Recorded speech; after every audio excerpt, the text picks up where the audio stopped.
अस्सलाम वालेकुम my whitey family, कैसे हैं जी आप सब। उम्मीद करती हूँ ठीक होंगे, खैरियत से होंगे। तो मैं भी ठीक हूँ, आप सबकी दुआओं से अल्हम्दुलिल्लाह, अल्लाह पाक का करम है।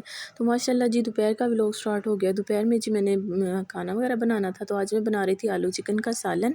तो बस जी जल्दी जल्दी था, कुछ काम वगैरह ख़त्म कर लिए जाएँ। तो यहाँ पर जी मैंने बर्तन वगैरह कुछ वॉश कर लिए थे, कुछ रहते थे, तो मैंने कहा चलें पहले सालन बनाते हैं, उसके बाद फिर जो बर्तन रह गए वो वॉश करती हूँ। तो साथ साथ खाना भी बन रहा था और बच्चों के फीडर भी मैंने बॉयल करने थे।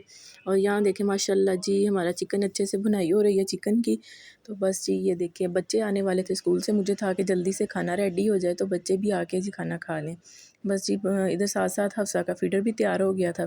तो ये देखिए जी हफ्सा का न्यू फ़ीडर है, जो दूसरे फ़ीडर थे वो उसको पसंद नहीं थी, तो मैंने कहा चलें जी आज फ़ीडर चेंज कर देते हैं।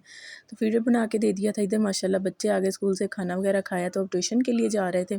और हाजरा को मैंने कहा अभी नहीं जाएँ, तो कह रही नहीं नहीं मैंने जल्दी जाना है, मुझे देर हो रही है। तो बस जी इसने मास्क वगैरह लगाया, दुपट्टा लिया अपना, तो जल्दी से तैयारी की जाने की। तो मुझे भी था कि जल्दी जल्दी ना बच्चे चले जाएँ, मैंने सारा काम जल्दी जल्दी कंप्लीट कर लिया था। हफ्सा को मैंने सुला दिया था, लेकिन अभी हफ्सा ना इसके साथ जाने के लिए तैयार थी कि जल्दी से शूज़ उठाया कि मुझे ना हाजरा लेके जाए सो ट्यूशन पे। तो नहीं जी मैंने कहा सो जाए। हफ्सा को मैं सुला दिया था और बच्चे चले गए थे ट्यूशन पढ़ने। तो यहाँ जी मुझे जल्दी जल्दी काम इसलिए ख़त्म करने क्योंकि मैं आज आई थी मार्केट, हाजरा की दादो और मैं आए थे मार्केट। तो हमें कुछ कपड़े वगैरह ख़रीदने थे किसी को देने के लिए, गिफ्ट्स वगैरह देने थे। तो ये देखें जी गरम वैरायटी आ गई कपड़े की, और इतने प्यारे प्यारे डिज़ाइन थे। जितने प्यारे डिज़ाइन थे उतने प्यारे प्यारे पैसे भी बता रहे थे, बहुत ज़्यादा रेट हो गए हैं जी इनके। तो यहाँ पर जी हाजरा के बाबा की चप्पल लेनी थी, मैंने घर में पहनने के लिए शूज़ नहीं था, उनका टूट गया। तो मैंने कहा चलें जी साथ साथ आपको भी दिखाते हैं जो सेल लगी है शूज़ की। तो यहाँ रफ़ चप्पल्स हैं, वो मैंने घर पहनने के लिए वो ली इनके बाबा के लिए। और इधर आ गए थे जी हम दानिश के जनरल स्टोर पर। तो माशाल्लाह माशाल्लाह देखिए जी न्यू वैरायटी, न्यू कलेक्शन, बहुत ही ज़बरदस्त वैरायटी है इनके पास।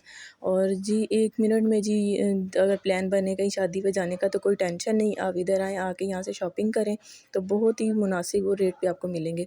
तो जी बाज़ार आएँ और ऐसा हो नहीं सकता कि कुछ खाए पिए बिना घर चले जाएँ, तो नहीं जी। यहाँ पर जी हमने चले गए चाट महल, तो यहाँ से हमने खाए समोसे और रोल। तो यहाँ के समोसे और रोल बहुत ही मशहूर हैं। तो बस जी घर आ गए हैं, घर आए हैं तो घर आके जी रात का जो खाना वगैरह बनाया, उसके बाद की रूटीन जी रात में चाय वगैरह बनाई है, क्योंकि काफ़ी थकावट हो गई थी। बस जिस चीज़ के लिए चाय बनानी थी चाय बनाई। और जी रात में रूटीन ये है कि अब मौसम काफ़ी ठंडा हो गया, तो अब मिल्क शेक वगैरह नहीं, तो रात में जी सौंफ और हल्की सी पत्ती लगाकर तो जी दूध गर्म करते हैं, और इनके बाबा और मैं तो यही पीते हैं। तो अगर आपको ये मेरी वीडियो पसंद आए तो कमेंट में ज़रूर बताएं और मेरी वीडियो को फुल वॉच किया करें। और अल्हम्दुलिल्लाह जी मैं आप सबका बहुत शुक्रिया अदा करती हूँ। आप सब बहन भाई बहुत अच्छे हैं और बहुत अच्छा लगता है जब आप मुझे कमेंट इतने अच्छे अच्छे करते हैं। तो इसी तरह मुझे सपोर्ट करें, मेरे साथ जुड़े रहें और मुझे इजाज़त दें। इंशाल्लाह मिलते हैं आपसे एक नेक्स्ट व्लॉग में। तब तक के लिए अल्लाह हाफ़िज़, दुआओं में ज़रूर याद रखिएगा।